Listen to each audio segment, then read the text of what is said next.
London की रंगीन यात्रा, चित्रा जौहरी की डायरी से। बहुत ही रोमांचक होने वाला है ये मेरे साथ सफर आपका, बहुत ही रोमांचक। नमस्कार दोस्तों, मैं हूँ चित्रा जौहरी और मैं आज आपको अपनी लंदन की यात्रा की कहानी सुनाऊंगी। मैंने जैसे ही लंदन एयरपोर्ट पे कदम रखा, ठंडी मगर जीवन हवा ने स्वागत किया। पहला पड़ाव था मेरा बकिंघम पैलेस। सुबह की सुनहरी रोशनी में सिपाही अपनी परेड कर रहे थे। उनकी एक रूपता देखकर मेरा मन मंत्रमुग्ध हो गया। आगे चलते चलते मैं सेंट जेम्स पार्क पहुंची, जहां रंग बिरंगे फूलों के बीच पानी में तैरते बत्तखों को देखकर मेरे दिन भर की थकान जो थी वो उतर गई। मेरी राह बिग बैन और पार्लियामेंट हाउस की तरफ मुड़ी। विशाल घंटे की टिक टिक और गगनचुंबी इमारतों की भव्यता देखे तो इतिहास की थाप सीधे दिल में गुजरने लगी।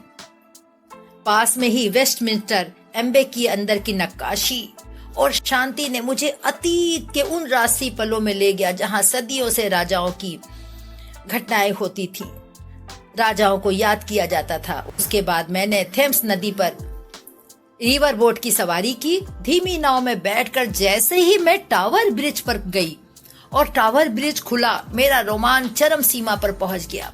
पानी की लहरों पर जैसे खुद लंदन कहानी लिख रहा हो। फिर टावर ऑफ लंदन की सर दीवारें और क्राउन जेवलर्स की चमक, दोनों ही मुझे इतिहास के उन रहस्यों की याद दिलाते रहे जिन्हें सुनने की चाह थी। लेकिन लंदन सिर्फ अब पुराने खंडहरों का शहर नहीं है। मैंने ग्लास जैसी चमकती इमारतों वाली कैनरी वार्फ देखी, जहां आधुनिकता ने नए आकाश को छू रखा था। बहुत ही सुंदर भाव देखने वाला लंदन था। रात के वक्त पीक डीली सी सर्कस की रोशनी ने पूरे शहर को एक उत्सव का रंग दे दिया और लंदन आई की गोलाकार रोशनी, ऐसा लग रहा था मानो आकाश में तारे टिमटिमा रहे हों। यहीं पर मेरी तीव्र लेकिन अविस्मरणीय लंदन यात्रा का अंत हुआ।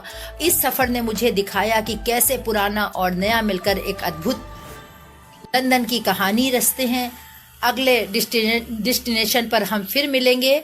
और जैसा कि आप लोगों को पता है कि मैं बहुत टूर करती हूँ, इंडिया की भी और फॉरेन की भी। तो इसी के साथ मैं चित्रा जौहरी आप सबको बहुत बहुत थैंक यू, धन्यवाद। आपकी चित्रा।